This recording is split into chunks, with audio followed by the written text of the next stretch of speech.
Welcome to the Friends of Zane Adams, aka FOZA Podcast, bringing awareness of postpartum depression, suicides, and the children who are left behind. We'll be spotlighting positive outcomes from mothers as well as healthcare experts and counselors. Would you know the signs of PPD? Would you know how to help a loved one? Stay tuned. As a community, we can do more to support maternal mental wellness. Greetings, FOZA Family and Fans. This is Paulette Smith with episode 42 of the FOZA Podcast for Maternal Mental Wellness. I've got a ton of information to share with you today. I'm going to be talking about some of the concerns and uncertainties that form around the topic of teletherapy, and especially finding the right fit for your mental health needs and for your budget. So this podcast is going to uncover some common concerns and going to give you some suggestions to help navigate the process of selecting suitable therapists and the kinds of mental health sessions that are better for maternal mental wellness. Now, before continuing, I'd like to say the information shared in FOZA Podcasts is intended for educational purposes and is not a substitute for professional medical advice. If you or someone you love is experiencing suicidal thoughts, please dial 988 for the National Suicide Prevention Lifeline. It's important for mothers and birthing people to collaborate with their medical care team when addressing many medical health concerns. But we want to ensure that all aspects of your maternal mental wellness are being properly supported. You can always check in with FOZAinc.org and go to FOZA Finder or go to our FOZA resources. Now, let's look into a few of the concerns and uncertainties that come across my desk and all about maternal mental health and teletherapy. Going to be 7 brief topics. I'm going to try to keep them brief that I'm going to speak to you on, but I want to get them right out so you'll know which way I'm going, what direction I'm going in. Number 1, and it's one of the most frequently asked questions about teletherapy, and that is the lack of personal connections, the lack of being there person to person. So we're going to talk about that. Number 2 is sometimes people experience technical issues like poor internet connection or just learning to use the platform that you've chosen, the platform that your therapist is using. The technology can sometimes be a little overwhelming, depends on the platform and depends on how well you work with it, how comfortable you are. Number 3, big privacy concerns. Not having a safe or private place to discuss intimate matters, or just thinking about how your information, your conversation is going to be handled on the side of the platform, on the side that the therapist's platform. Number 4, moms are concerned about not being heard or understood. They're a little bit concerned about, is this really working for me in this virtual world? Am I really being heard? Am I really being understood?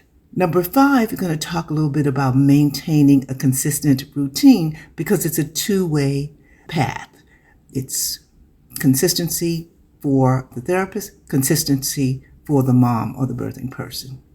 Number 6, believing in the effectiveness of teletherapy. So, does this work? I get a lot of questions.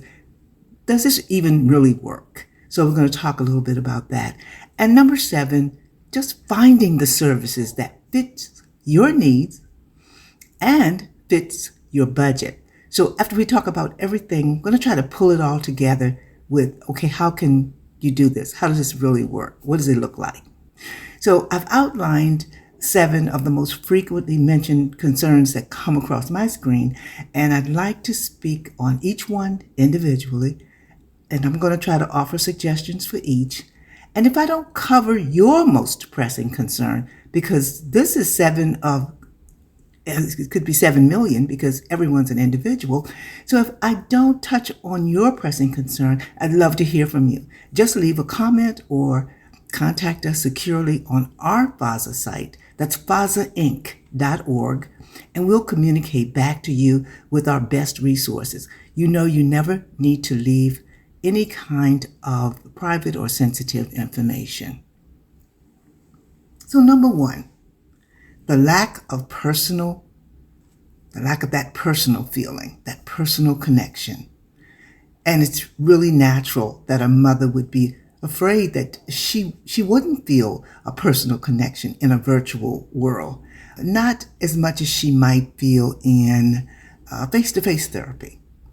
And that's because every personal connection takes time, even when it's a face-to-face connection. So when it's virtual, it might feel as if it's not as personal. Many therapists offer a complimentary consultation strictly for the purpose of getting to know you. Sometimes it's on the phone, sometimes it's virtual in the environment that you're going to be in, but it's perfectly okay for you to contact a few different therapists until you find someone who makes you feel comfortable, because the virtual environment can be just as comfortable as the face-to-face environment, believe it or not. And it can be amazing how you can get that face-to-face connection and how it can work for you. But the primary issue is your comfort level and how good you feel about expressing your concerns. The next one on the list, technical issues.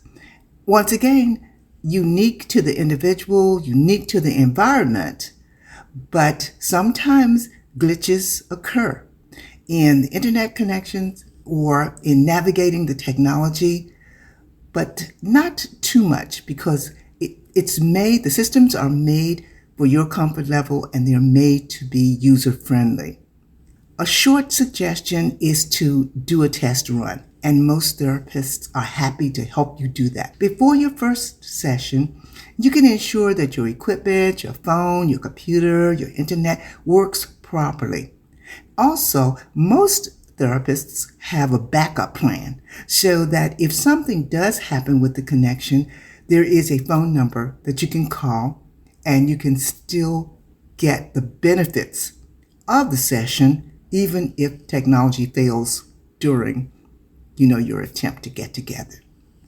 Ultimately, we have to realize that teletherapy may not work for everyone, whatever the situation. However, the benefits are tremendous, and so making the effort is definitely worth it. Looking at number 3, privacy concerns. It's normal, it's natural. Anyone would worry about privacy and confidentiality when using video calls, especially if you, mom, if you don't have a private space in your home. So we're going to look at this from 2 different ways. Number 1, the environment that is calling in. So you're calling into the therapist, and then we're going to look at the environment therapist is coming to you from, or that you're making that connection in, because it's 2 sides to it, of course, with privacy concerns. And this is a big one because it can actually affect your entire experience if you don't feel safe. You have to feel safe. So how can a mom feel comfortable and relaxed if she's concerned about safety issues? Well, we did some research and we broadened the list of concerns way past some of the things that have come across my screen to include some that didn't come up in a little survey that we took. And this is probably going to be the most exhaustive part of the podcast because this is really, really important. We want you to consider ways, mom, on your side to create a safe, confidential environment without feeling isolated or stressed in your own home. We don't want to increase your anxiety. We want to lessen it. So here's just a couple of things that you can think about. If you don't have a dedicated space for privacy, if you haven't thought about that before you go into your search for a therapist, think about creating a therapy space. Then that's quote, therapy space, unquote. This could be a corner of the living room or a bedroom, extra spare room, or even the bathroom. It's okay. You just want a quiet space where you can feel calm and not anxious. If that's the only space you have to offer you some privacy, then wherever is great. Also, this is a time when we've talked about how family, friends, loved ones, caregivers can chip in with helping mom feel better, helping her get stronger, helping her get healed and well. So if possible, ask your family or other household members to give you some time alone during your sessions. They're going to be scheduled, so it's not going to be a surprise. We've produced a few podcasts with different ways that family and friends and caregivers can support moms in ensuring better mental wellness and helping her create a private space for teletherapy. That could be something that's on the list.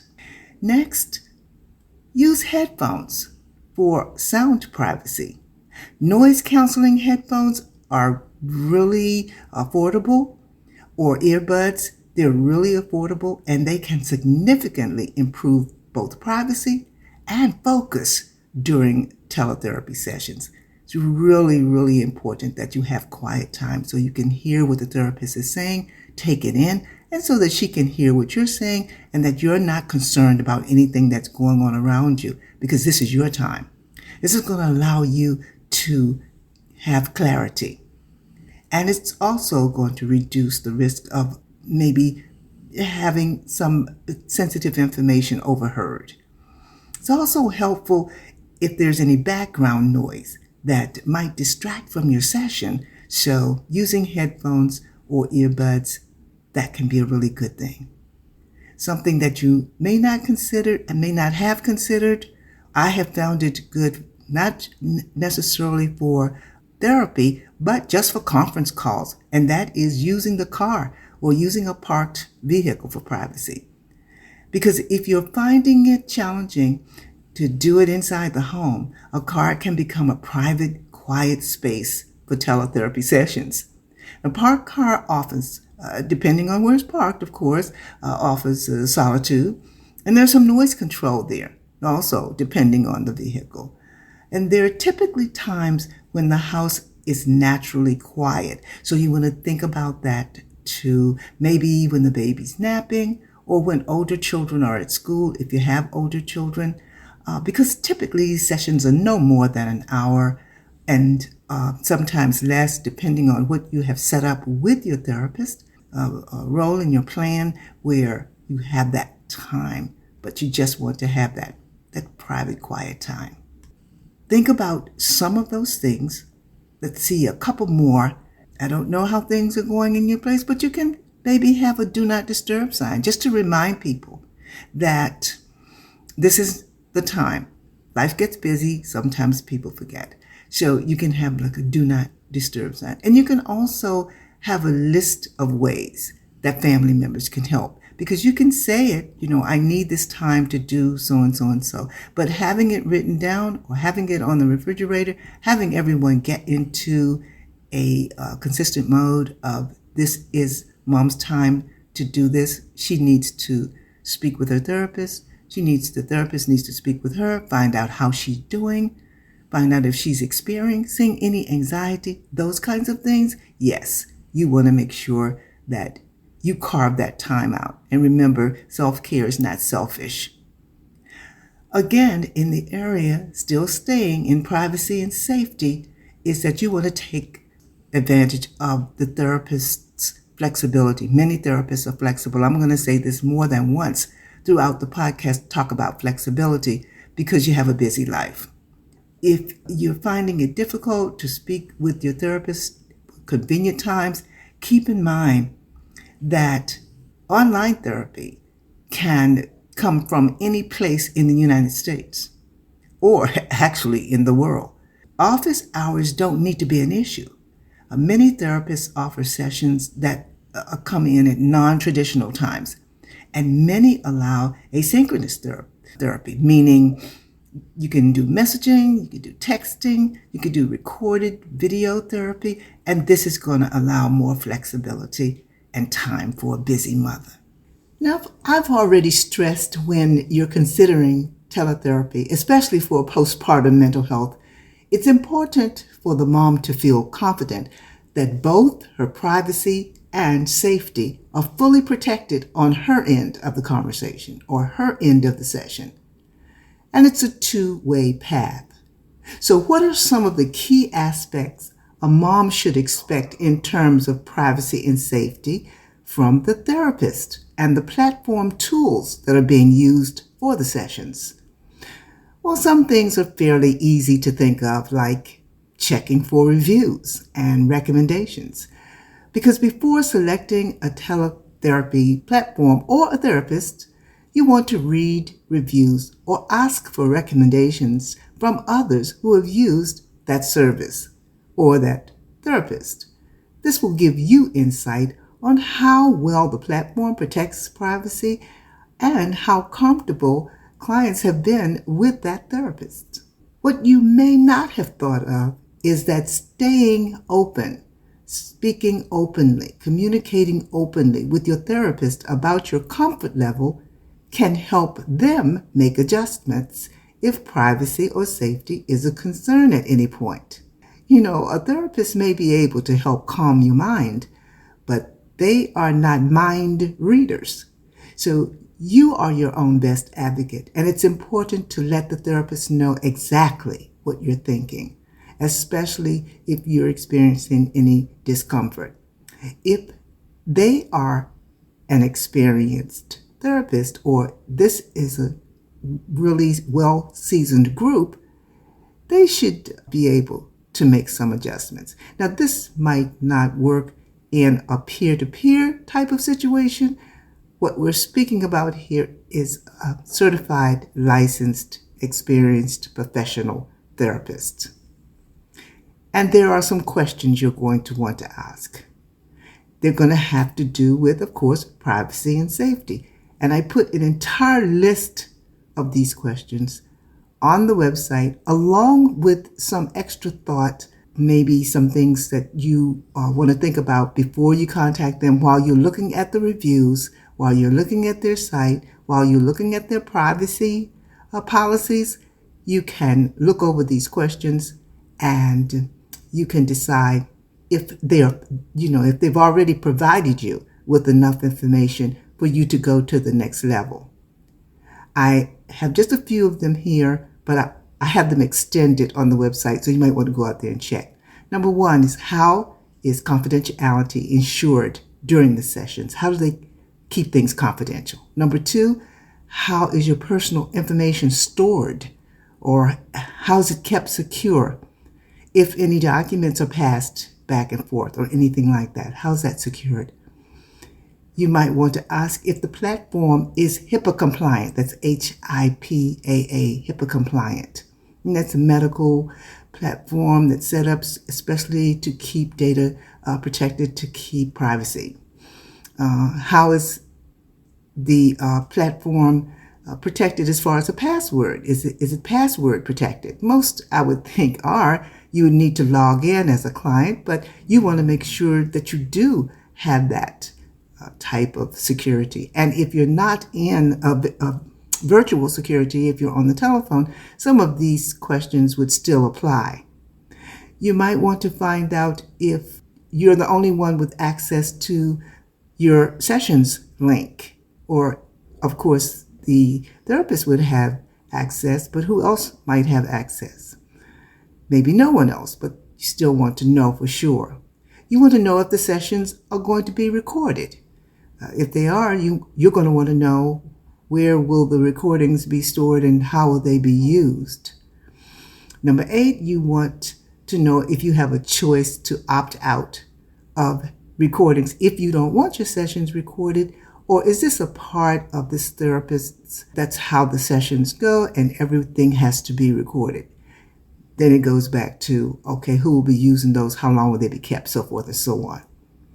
And you might want to ask if there's a penalty if you begin to feel uncomfortable and you want to end the session. If there's a penalty for that, do you still need to pay the full price, or what kind of process is in place for that. And these are just questions that any professional might expect you to ask, and they should have the answers ready for you.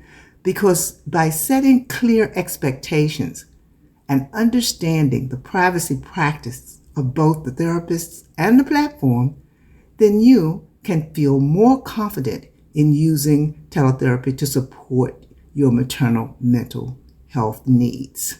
The foremost thought that I'd like to touch on before I move on to item 4 is that teletherapy is designed to be confidential, flexible, and adaptable. I'm going to talk a little bit more about that too as well. But it's supposed to meet your needs. It's not supposed to be something that's going to bring you more anxiety. It's supposed to be a time that you look forward to in order to get back to feeling yourself. So don't be shy to communicate with your therapist about your concerns so that you can work together to find the best solutions that work best for your circumstances. Okay, moving on. Another big concern for moms considering teletherapy is not feeling as if they're being heard or not feeling as if they're being understood. So that's number 4. The true concern is that some moms may feel that teletherapy can't fully capture the nonverbal cues that you can get with body language when you're in a face-to-face situation. And that might make it harder for the therapist to understand the full scope of their emotional state. Here's a fact. You, mom, you have the full control of this aspect of your session. It can be just as potent as a face-to-face meeting.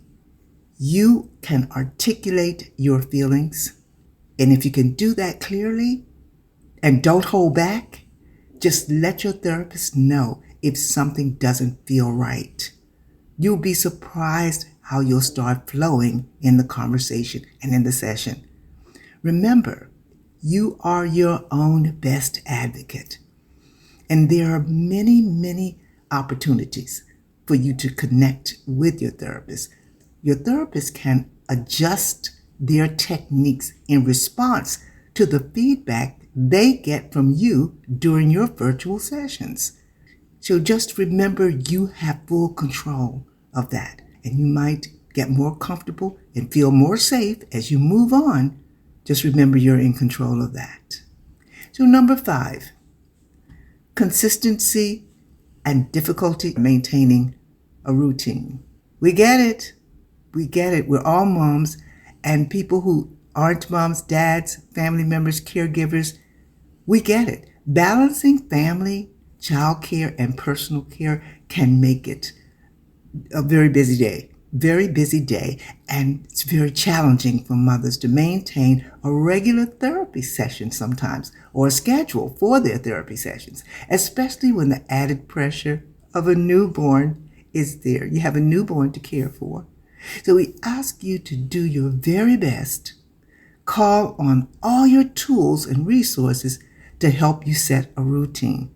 And we can even send you a list of some of the podcasts we've had that will help you manage your time better and set a routine. But it's very, very important. As a matter of fact, it's imperative that when you get ready to seek out your teletherapist, then you want to take it as seriously as you would take a medical appointment.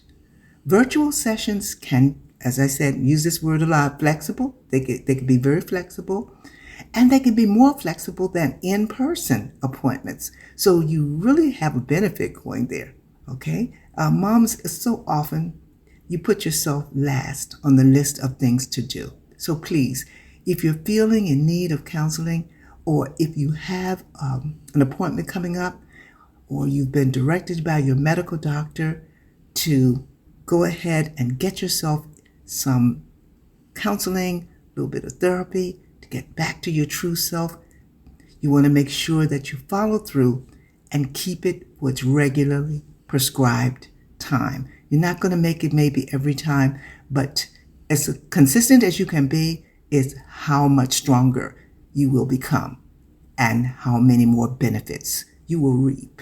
Moving on to number 6. It's bringing me to a very popular concern expressed by moms, and that is in having doubts and fears about the effectiveness of teletherapy. So does this even work? I get that question. This doesn't work.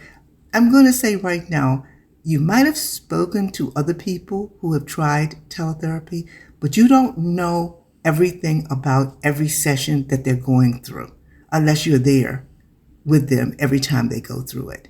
So many of the things that I'm talking about with you right now, as far as consistency and all of that, that plays a part. Privacy, how safe they feel, that plays a part. So if it wasn't successful for someone else, you don't want to take that on. If you've ever wondered if virtual therapy is as effective as in-person therapy for addressing complex issues like postpartum depression, anxiety, or trauma, I'm pleased to report to you that several studies, official studies, have shown that virtual therapy, and we're saying teletherapy, can be very effective for maternal mental health treatment, including conditions such as postpartum depression, anxiety, and other perinatal mood disorders. And we've placed a full list of some relevant resources on our website, in our blog. You can just hop over there, or you can search on teletherapy studies, and you'll see more than we've listed. You'll see enough proof that teletherapy is effective. But how is it effective? Well, here's a short list. It is great for accessibility. Teletherapy allows moms to access mental health support more easily, and that's particularly beneficial for those living in rural or underserved areas. That word again, flexibility. The flexibility of teletherapy allows mothers to fit sessions into their busy schedules, providing support without needing to leave home. And also, don't forget, there's more than one tool. There's more than just sitting in front of a screen speaking to someone. Many therapists have different tools, and you'll find that out. Another thing, teletherapy has been shown to be just as effective as in-person therapy in many, many ways. So you're going to want to look at that, research it. Don't take my word for it. Another, reduction in barriers. Now, teletherapy addresses common barriers such as child care, transportation, time restraints. These are things that often prevent moms from seeking in-person care. And when you need care, you need it. When you need it, you need it. So don't overlook teletherapy as a way to get what you need. And as I mentioned earlier, privacy. Many moms feel more comfortable opening up when they're sitting in the privacy of their own home. They don't feel so clinical as going out to an office when they're talking about sensitive mental health topics. Topics like postpartum depression or some of the other phases of postpartum depression. We know there are many. So when she's sitting in her own home, in her own bedroom, even in her bathroom, sometimes she feels more comfortable than sitting in a doctor's office or in a public place. She just can open up a little bit better. So we want to think about that.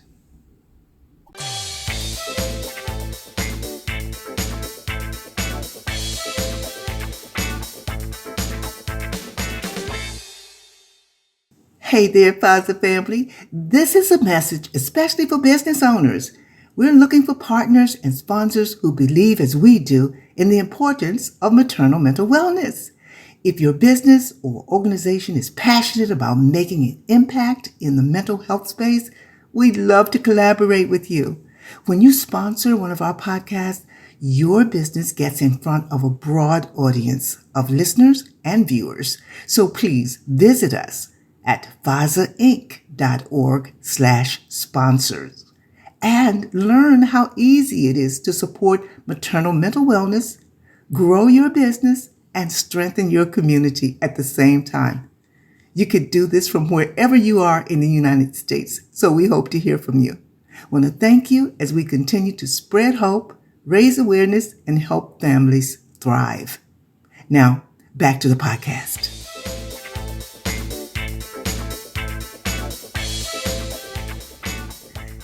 Hey there, and we're back to talking about teletherapy and maternal mental wellness. We're talking about some of the concerns and uncertainties that some moms have with embracing the technology, the services, the platforms, and the programs. Let's revisit our starting lineup. Talked about creating a personal connection, talked about finding solutions for any kind of technical challenges that might pop up, talked about keeping your privacy and safety concerns in check and keeping them as a priority too, and making sure you're being heard and understood. The importance of consistency. We talked about that, staying on track for success. Number 6 was acknowledging the proof of the effectiveness of teletherapy.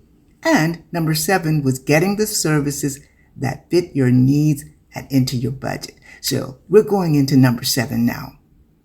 Selecting the right therapist to fit your needs and your budget.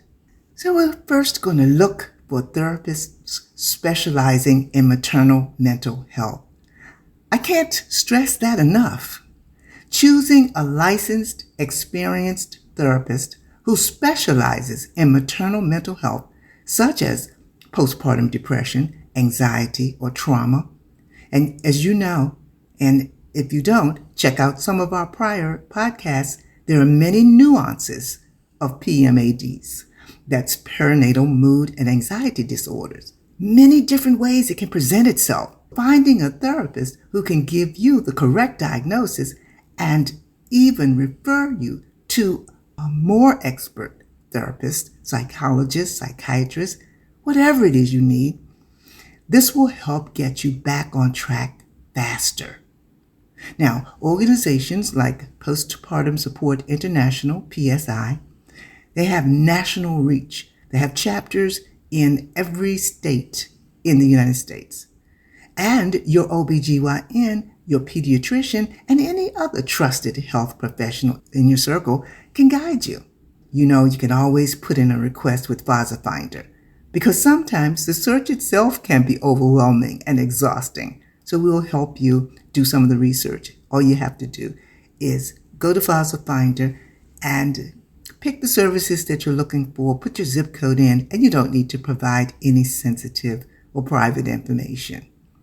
Talking about selecting the right therapist to fit your need, you don't want to forget about that word flexibility, because many teletherapy platforms allow moms to select therapists based on the mom's needs, including budget, availability, speciality.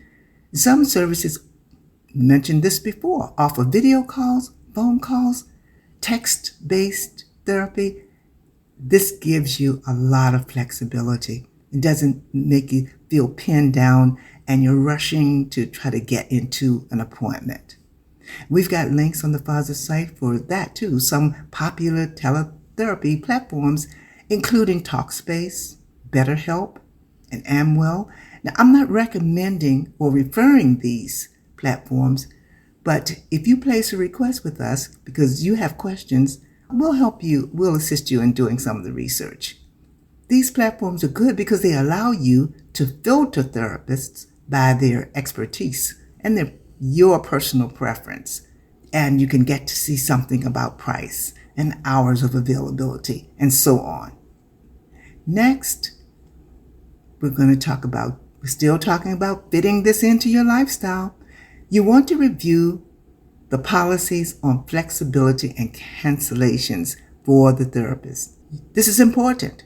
Reviewing their policies, flexibility, and cancellations, because all of this is an online process. And most therapists, if they're licensed and they're experienced and they're certified, they have websites and they have social media presence. They have ways for you to find out everything there is about them before you even speak with them. And that's a time saver as well. We know that life happens, so you want to ensure yourself that the service you choose has flexible scheduling, has options for you to check in, check out, how long do you have before you can do that? You want to look that up. And their cancellation policy, because fees are associated with most of the services. Some are free, but just because a service is free, it doesn't mean that time is free, because someone else could be taking that place. Someone else could be getting that service. So you do want to respect their time, and you want them to respect yours. And now, finally, the question that always comes across the screen, and that is, how much does all of this cost? Well, it varies. It's just has as many variables as we have needs. So when mothers face challenges and related to paying for teletherapy services, especially when providers only accept credit cards and they don't take insurance, it can appear that the options are limited. And the options are not like 1,000 different options, but they are broader than they appear to be. So there are several options and strategies to help navigate the payment situation. Of course, if you have insurance, but you're not sure what it covers or how it covers teletherapy or whatever, you can ask your provider. You want to do that postpartum. You don't want to wait until you actually need the service, and you might not ever need to speak to anyone. Not every mom has challenges postpartum or even perinatal. However, every mom is going through changes, especially if she's a first-time mom. She's going through changes that she never went through before. And even if she's a multiple-time mom, each pregnancy is different. So you never know when you might benefit from speaking to an expert about the way you feel, about your feelings. So you want to do that postpartum. And they can send you a list. Your insurance company, your insurance provider can send you a list of the of practitioners in your area. So you can get started there. If mom is qualified for Medicaid, so it's accepted by some professionals and some do not accept Medicaid. So you want to find out if the mom is qualified, you want to find that out as soon as possible. Also, we're going to put a list of suggestions on the FOZA site that you can just look and see some of the resources that we came up with as far as ways to cover the costs. And all you have to do is go to FOZAinc.org and search on paying for therapy, and some resources should pop up for you. Now, you're going to find that there are platforms that offer platforms or therapists that offer sliding scale payment options.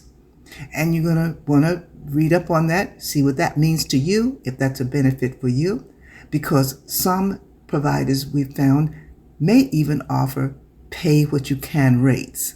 Like I said, there's many variables as there are mothers who have a need for an option. And we're going to absolutely have that list of some of the platforms that offer some of these options.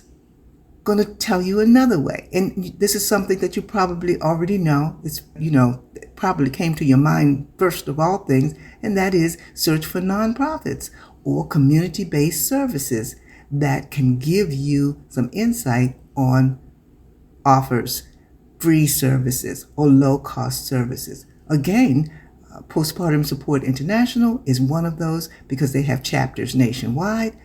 If you're in the Maryland area, then there's Maryland 211, customer service numbers, care numbers, health numbers that can help you find free or low-cost therapy services, especially for postpartum depression or anxiety, because everyone is taking it seriously. You might also want to look at telehealth services that offer payment plans. And sometimes there's a credit card. I know there's a company called Care.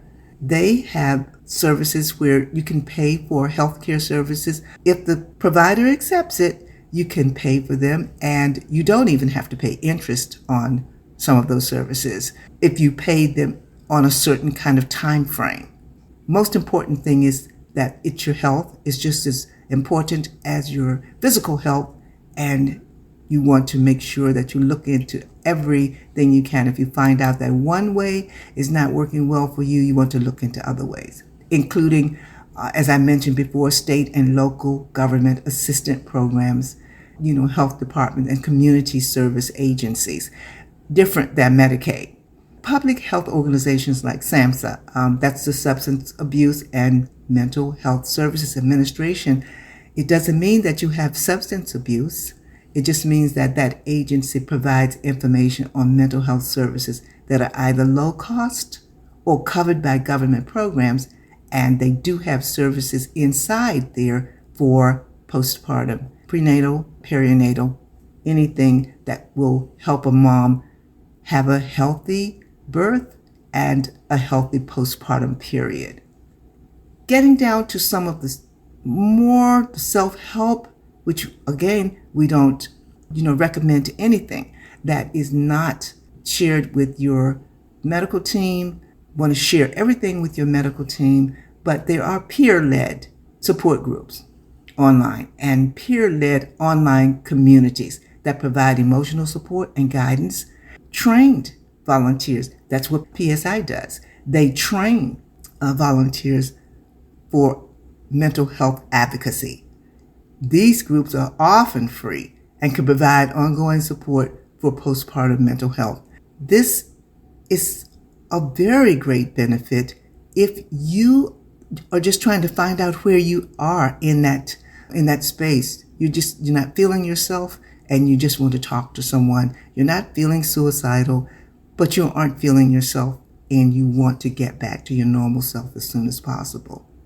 You're going to find links on the FOZA site for platforms like 7 Cups, support groups, Central. Of course, PSI will be one of the first links that you see there. But like I said, sometimes just going through all of this search process can wear you out. Don't hesitate in letting us know if you need some help just to do the search. You want to give yourself as much support as possible while you're searching for the right therapist. Don't tune out, or do tune in, the mobile apps that are available. There are self-help tools that can support you, like Calm, Headspace, or Mindshift. And we're going to have those links on the site as well. Just make sure you keep your medical team in the loop. Final thoughts. I want to acknowledge that financial concerns about teletherapy is a real thing. So I'm not trying to rush through this because I know that some moms are going to find it challenging to get the services they feel they really need and fit it into their budget.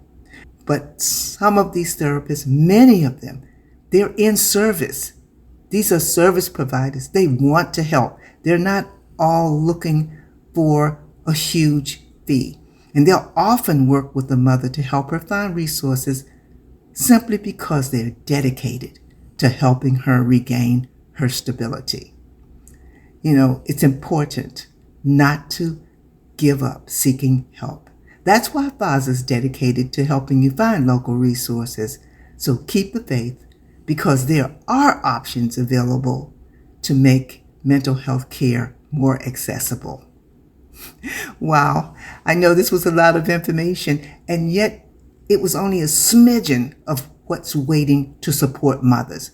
So no matter where you are in the United States, and no matter what's going on around you, no matter what the climate is, your mental health matters, and especially when you're in a perinatal and postpartum period. I hope you'll bookmark this episode and share it with anyone in your circle whom you may feel it could benefit. For now, I'll be signing off in loving memory of Christina LaShawn Thompson Adams. Bye-bye.